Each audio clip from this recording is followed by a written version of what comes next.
fait vraiment ce qu'il veut parmi nous. Amen, amen. Ce matin, nous allons parler vraiment des grandes richesses que Jésus a données à l'Église. Christ nous a conféré vraiment des richesses pour soutenir vraiment l'Église. Nous allons dire, prenez nos Bibles. Dans Jacques 14, Jean 14, au verset 16 et verset 17. Dans l'évangile de Jean, chapitre 14,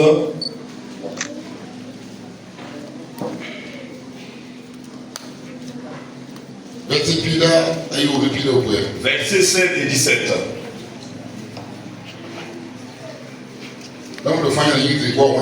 Nous invitons le peuple de cette église, nous allons lire la parole de Dieu.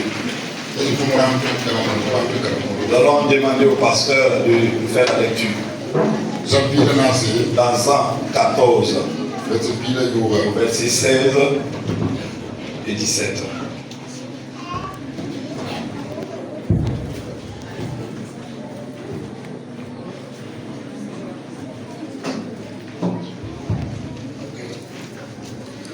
Zampila nasi verset pila ayoge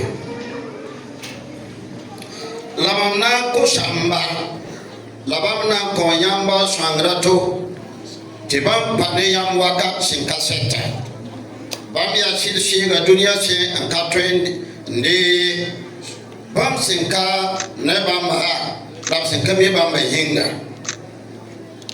la yamma mi bamba tibai ala para ne yamba labana ajinda yamba pushe mam komba se nyam kiberiye amena amen. L'évangile de Jean 14, 16 et 17.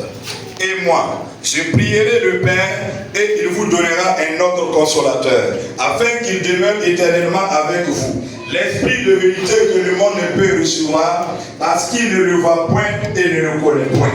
Mais vous, vous le connaissez, car il demeure avec vous, il sera en vous. Amen. Amen. Veuillez vous asseoir dans la grâce de Dieu. La génération que nous vivons,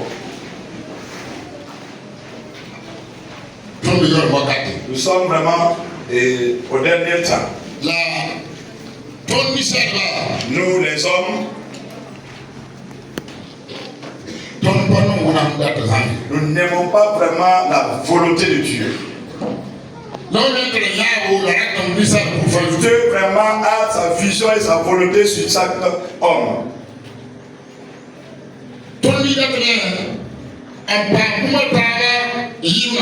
Nous voulons avoir autre chose que la volonté de Dieu. C'est pour cela que j'aimerais que nous revenions encore à la parole de Dieu pour vraiment réfléchir. Les richesses que Jésus-Christ nous a léguées. Nous tous nous savons que Jésus nous aime tous. Il a accepté la mort à la croix pour nous. Et il s'est donné entièrement. Et il a dit à ses disciples, c'est bien et nécessaire que je m'en vais sur le Père. Si je ne parle pas, le consolateur ne vient pas. Mais si je vais au Père, je vais envoyer le consolateur. Et l'esprit de vérité, s'il vient, il va demeurer avec vous. Il va vous conduire. Il va vous soutenir. Il va vous guider dans toutes choses. Car c'est le consolateur qui vient de moi-même. Il est venu parler de moi. Il est venu raconter vraiment ce qui vient. Il est venu me remplacer pour être partout en tout le temps. C'est vraiment une grande richesse que Christ a légué l'Église. Nous devrons méditer cela. Le consolateur est le Saint-Esprit. Quelle est vraiment sa mission? Nous allons parler de sa mission et parler vraiment de ses avantages. Savez-vous, un homme qui n'a pas de soutien, C'est vraiment un homme misérable. Un homme sans soutien. C'est un homme pauvre. Un homme sans soutien. C'est vraiment un orphelin. Un homme qui a un soutien. Il est vraiment puissant. Il a le courage. Il se connaît. Et autant de difficultés, il y a vraiment un soutien consolateur. C'est pour cela le Fils de Dieu a abandonné les disciples. N'allait pas pouvoir faire quelque chose. On dispersé et abandonné le. C'est pour cela qu'il va envoyer le consolateur. S'il vient sur les disciples, ils recevront une puissance. Et ils auront le courage. Ils seront des héros de Dieu. Ils vont rester fermes. Ils vont faire des exploits pour la gloire de son nom. C'est pour cela. La première mission que je suis venu pour accomplir. Et la mission dont il a envoyé le consolateur de il est venu pour demeurer avec les disciples. Demeurer avec les chrétiens. Afin qu'ils ne soient pas des orphelins. Qu'ils ne soient pas vraiment orphelins. Il est venu demeurer en homme pour aider un chrétien, pour aider le serviteur de Dieu, aider le Fils de Dieu, afin qu'il puisse être consolé éternellement. C'est pour cela. Tu reçois l'Esprit de Dieu en toi. Tu marches avec Dieu. Tu marches. Même dans les tu ne vois pas le problème. Tu vois la victoire. Il y a une puissance en toi. Et tu ne vois pas la faiblesse. Tu vois la force. Et cette puissance est en toi. Si tu es le présent de Dieu, tu reçois l'Esprit de Dieu. Tu as vraiment un consolateur. Le consolateur que tu as, il te console à tout moment. Dans les problèmes. La mission qu'il est venu accomplir, c'est de demeurer avec les chrétiens. Le Fils de Christ, il a pris son esprit mettre en nous, afin que l'esprit de vivre avec lui, de demeurer avec lui, de les consoler, de les soutenir, afin qu'il soit toujours un homme de Dieu. La deuxième mission, il est venu enseigner les chrétiens et de rappeler la parole de Christ. Il est venu enseigner les chrétiens. Si vous avez l'Esprit de Dieu, vous avez la lumière en vous que personne ne peut l'avoir. Vous avez la lumière au fond de vous, dans votre vie. Il y a une lumière. Il y a la vérité en vous. Il y a une parole qui te soutient. Même si les gens pensent que tu es un orphelin, même si les gens pensent que tu ne peux rien faire, il y a quelque chose en toi qui est Dieu lui-même. Les autres personnes n'ont pas ça, mais toi tu sais. Il y a une puissance en toi. Et cette puissance te soutient afin que tu aies le courage. Tu as la foi et tu ne peux pas abandonner Dieu. Il est venu nous enseigner et rappeler vraiment les paroles de Jésus. Si vous allez bien observer, même pour ceux-là vraiment qui ont la prophétie, et quand ils prophétisent, ils parlent au nom de Jésus. Ils parlent au nom de Jésus. Et c'est ce que Dieu leur a dit. Et qui se trouve dans la parole. Et il nous rappelle. Afin que nous puissions vivre selon Dieu. Si nous lisons dans Jean 14, 16, nous verrons. Il est venu pour nous amener à marcher dans la vérité. Une personne qui est l'Esprit de Dieu et qui a le consolateur de Jésus, il a vraiment la vérité en lui. Il ne peut pas mentir. Non. Si tu veux mentir, tu n'as pas la paix du cœur. C'est pour cela, si tu veux avoir vraiment les richesses et devenir identique à Jésus, tu dois accepter avoir les richesses et demeurer en toi. Marcher avec toi. Tu dois accepter son enseignement. Tu dois accepter sa conduite afin que tu connaisses la vérité. La vérité se trouve vraiment en Christ. Chaque chrétien qui a l'esprit de Dieu, il y a la vérité en lui. Il y a la vérité de Dieu.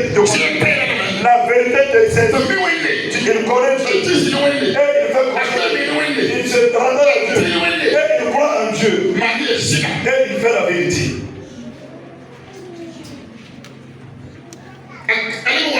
Il est venu encore pour que nous puissions connaître le péché. Pour que toi-même te suisses à l'intérieur. L'Esprit de Dieu est venu exhorter l'Église. Que chacun reconnaisse son péché. Même le monde. Si vous lisez dans 1 chapitre 16, verset 13, vous verrez cela. Il est venu nous convaincre afin que nous puissions reconnaître vraiment que nous sommes les pécheurs. Si l'Esprit est en toi, peu importe le péché que tu as et qui n'est pas conforme à la parole, il t'exhorte. Il parle à ton cœur. Il parle à ton cœur. Et ne vas-tu pas te lever? Ne vas-tu pas te lever? Et tu t'attristes.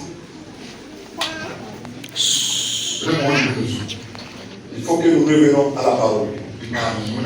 Pour être vraiment des hommes identiques, authentiques. Nous sommes vraiment parmi les jeunes. Et la jeunesse. Je suis aussi jeune. Je connais ce qui est dedans. Tout ce que nous voulons plus là. C'est l'argent que nous cessons plus. Mais aujourd'hui, Dieu nous a fait grâce. Nous sommes venus de Kaya et nous sommes là avec ceux de l'Afrique. Tu ne vas pas sortir ici sans recevoir l'esprit de ton Père. Dites Amen. Si tu avais dit la date, elle allait répondre facilement. Si tu avais dit la date, mais quand on parle de l'esprit de Dieu, et ceux-là qui n'ont pas l'esprit ne voient pas savoir vraiment. C'est la présence de Dieu. Pour avoir la présence de Dieu, si tu as la présence de Dieu, tu as tout. Tu as une clé pour ouvrir. En ce jour, l'Esprit de Dieu nous dit, il a envoyé quelqu'un parmi nous pour nous accompagner, pour nous soutenir, pour nous enseigner, pour nous guider, pour nous conduire dans la vérité, afin que nous soyons vraiment avec Dieu.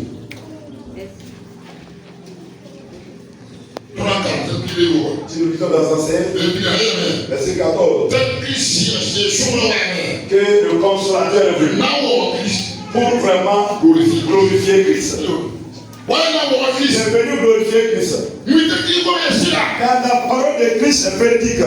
Tout ce qu'il a fait vraiment c'est la vérité. Ce n'est pas des mensonges. Il était un homme de Dieu. Il était le fils de Dieu. Le Dieu lui-même. Il a pris chair pour venir sur terre. Et il n'est pas mort. Il est vivant. Il est revenu avec un esprit pour montrer à l'homme que Christ est puissant. Et ses paroles sont véridiques. Et pour vraiment honorer Christ. C'est pour cela. Si vous recevez cette puissance, vous êtes toujours vraiment un homme. Mais vous avez Dieu en vous. Vous pouvez vraiment faire ce que les hommes ne peuvent pas faire. C'est pour cela que les hommes se dépassent. C'est l'esprit vraiment qui fait la différence. C'est l'esprit de Dieu qui fait la différence. Nous sommes tous des hommes. Si l'esprit de Dieu est en toi, et que cette puissance est en toi, l'esprit de Dieu te gouverne, la présence de Dieu te gouverne, tu es plus que les autres. Quand Dieu lui-même est là, ses paroles puissant. Sa vie vraiment est meilleure. Il est important pour plus que pour autre chose.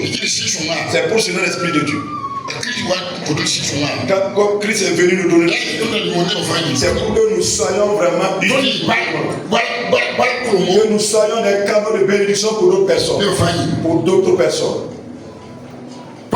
Si tu reçois l'Esprit de Dieu qui est le consolateur, tu reçois vraiment la clé de la bénédiction pour plusieurs personnes, pour les malades, pour ceux-là vraiment qui sont, ceux qui ont besoin.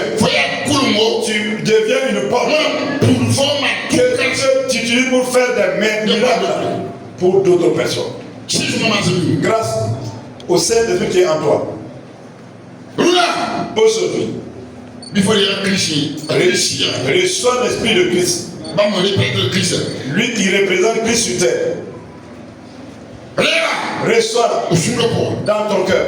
Reçois l'Esprit dans ta vie. Si tu reçois Jésus, et ta vie va être bénéfique. Ta vie va être bénéfique pour ta famille. Sera utile pour l'église. Sera utile même pour l'église entière. Si tu reçois, tu seras utile pour cette génération. Qui veut recevoir l'Esprit? Qui aime le Seigneur? Qui veut Dieu? Qui veut la puissance de Dieu? Avoir ce jour, reçois Jésus. Où ton cœur reçoit son Esprit? Où ton cœur reçoit le Esprit? Où ton cœur reçoit? Si tu reçois cette puissance, tu seras un homme de Dieu. Tu seras un héros de Dieu. Et tu vas prophétiser sa parole. Tu pries des choses. Fais des gestes pour la gloire de l'Éternel.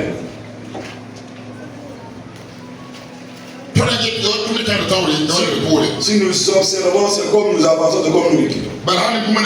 À ce qui concerne les miracles, et vraiment là-bas, nous sommes. Les gens viennent nous demander des choses. Les gens et les gens chantent vraiment. Mais si nous observons, à ce qui concerne les miracles, vraiment, nous sommes en arrière. Les pierres, et quand ils se rencontrent, et après avoir enseigné la parole, il prie. Et les miracles s'opèrent. Peu importe le problème qui vient devant Dieu, en un instant, Dieu se révèle à Dieu et il opère les miracles pour montrer vraiment que la parole est véridique. Ensuite, combien de personnes dansent avec les démons avec nous ici? Ils sont là avec les danser alors qu'il est possible. Vous voyez le problème. Est-ce que les démons pouvaient s'asseoir avec les pierres là? Un démon. C'est pas possible. Si les démons même s'approchent, ils me tremblent. Mais comme nous dormons avec les démons, nous mangeons avec les démons. Oui. Observez-moi. Il n'y a pas de puissance, il n'y a pas de force. Si cette puissance est en nous, et un démon comme Dieu est avec moi, il y a quelque chose qui va se libérer et le démon va s'enfuir. Quand je suis arrivé à Galara, quand il a foulé son pied, c'est le feu est venu devant Jésus. Et il a dit Jésus, fils de Dieu, veux-tu vraiment nous maintenir avant notre temps? Et je te demande de nous conduire. Ordonne à ce que nous allons en tout cas au port afin de pouvoir s'y asseoir. Il n'a même pas encore parlé. Quand il a foulé ses pieds à Gadara, le fou a su qu'il y a quelqu'un qui est arrivé. Oui. Il y a vraiment le Fils de Dieu qui est présent. Il y a quelqu'un vraiment de puissant. Il y a l'autorité qui est venue. Jésus n'a rien dit. Il a levé sa main sur nous. Je vous permets de rentrer au port. Aujourd'hui, reçois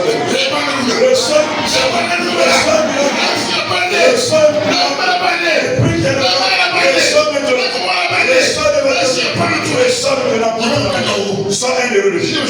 Et les démons vont s'enfuir et libérer les gens. Et nous n'avons pas la résolution de nos problèmes, c'est parce que nous avons l'Esprit de Dieu.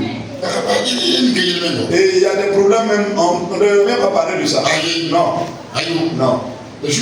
Mais malheureusement pour nous, où est l'Esprit de Dieu? Si nous savons vraiment l'Esprit de Dieu, nous avons. Si vous avez l'Esprit de Dieu, nous allons connaître ça aujourd'hui. Et on dit que la peau a décidé vraiment son goût amer que c'est nous avons abandonné l'Esprit de Dieu. Les autres viennent vraiment nous fatiguer. Selon sa puissance, et nous la présence, si nous le recevons, qu'est-ce qui peut vraiment nous dire? Quelle puissance peut nous dire? Qu'est-ce qui peut vraiment nous dire? Le man connaît là où il va aller. Il connaît ça. Et aujourd'hui, je sais que Dieu est déjà présent. Qu'il opère encore. Qu'il prêche avec force. Je ne peux pas venir à l'église avec un démon et repartir avec toi. Viens avec un mari et repartir avec toi. Non. Il faut avoir. Tu viens avec un tristesse, tu repars encore. Non. Tu viens avec des larmes, tu repars avec des larmes. Cela n'est pas normal. Dieu est parmi nous. S'il est parmi nous, ses œuvres se révèlent. Oui, il guérit. Et abandonne-toi dans la main de Dieu. Abandonne ta vie dans la main de Dieu. Il faut vraiment placer ta confiance en Dieu. Il va opérer vraiment avec des miracles. Et l'importance du Saint-Esprit. Il y a beaucoup d'avantages. On a déjà vraiment parlé. Et ces avantages, si nous avons l'Esprit de Dieu en nous, à tout moment. Dans Acte 1, oui, ça s'accomplit. Oui, ça s'opère automatiquement. Vous allez recevoir une puissance. Vous recevez cette puissance. Vous deviendrez vraiment ces témoins. Partout dans le monde. Oui, un témoin de Christ. Si vous recevez la puissance de Dieu, vous serez ces témoins. Partout dans le monde. Oui, à Zambéa ici. À Zambéa. La ville de Sialé, à Ouaga, à Kaya, à Bobo, vous pouvez rentrer à Abidjan. Oui, tu deviens un témoin. Oui, le lieu où tu vas te retrouver, tu deviens ambassadeur de Christ. Que Dieu vraiment t'ordonne d'être son ambassadeur. Toi, tu représentes Dieu. Christ il est assis à la droite du Père. Il t'a conféré une autorité. Et tu as cette autorité pour opérer les miracles. Oui, c'est ce que le Père devrait faire. Reçois ambassadeur de Christ. Si tu as l'Esprit de Dieu.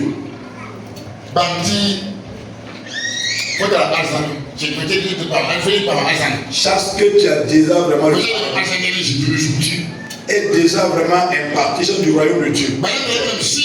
Si vous avez l'Esprit de Dieu, ceux-là qui ont la puissance du Saint-Esprit, et vous êtes des enfants, tu deviens partisan du royaume de Dieu. Oui, cela est très important. Peu importe où nous allons, même si les gens pensent, même si les gens nous critiquent, même si les gens parlent, tu sais déjà que tu as vraiment ton royaume et qui est le royaume de Dieu. Et Christ nous a donné des certitudes. Et il n'y a point de doute, il n'y a point de crainte. Que Dieu vraiment te permette d'être un partisan, un fils du royaume de Dieu. Et tu œuvres pour le royaume de Dieu. Et que le nom de Dieu soit loué. Aujourd'hui, nous allons nous arrêter là. Et je vais parler à une dame. Et aujourd'hui, Dieu a promis vraiment une grande richesse à l'Église. Et c'est son esprit qui est la richesse. Et comme tu veux la richesse, toi-même tu es la richesse. Et si tu reçois cette richesse qui est l'esprit de Dieu, et il met son esprit, pouvoir faire l'œuvre qu'il nous a demandé de faire. Et tu reçois vraiment des récompenses dans le ciel. Que Dieu vraiment préfère sur toi, qu'il le revête, afin qu'il soit écouté, que les malades reçoivent l'autorité, que les morts reçoivent la vie, afin que les reçoivent l'autorité pour annoncer l'évangile de Christ, pour prophétiser. Reçois cette autorité. Et pour annoncer tout ce que l'Éternel tu veux, l'avenir, tu dois savoir. Tu as l'Esprit de Dieu et tu es prophète de Dieu. Tu peux vraiment connaître l'avenir. L'Esprit de Dieu te révèle. Il parle. Il te révèle. Il touche ton cœur. Que l'Esprit de Dieu obéisse et que sa puissance inonde nos vies au nom de Jésus. Amen.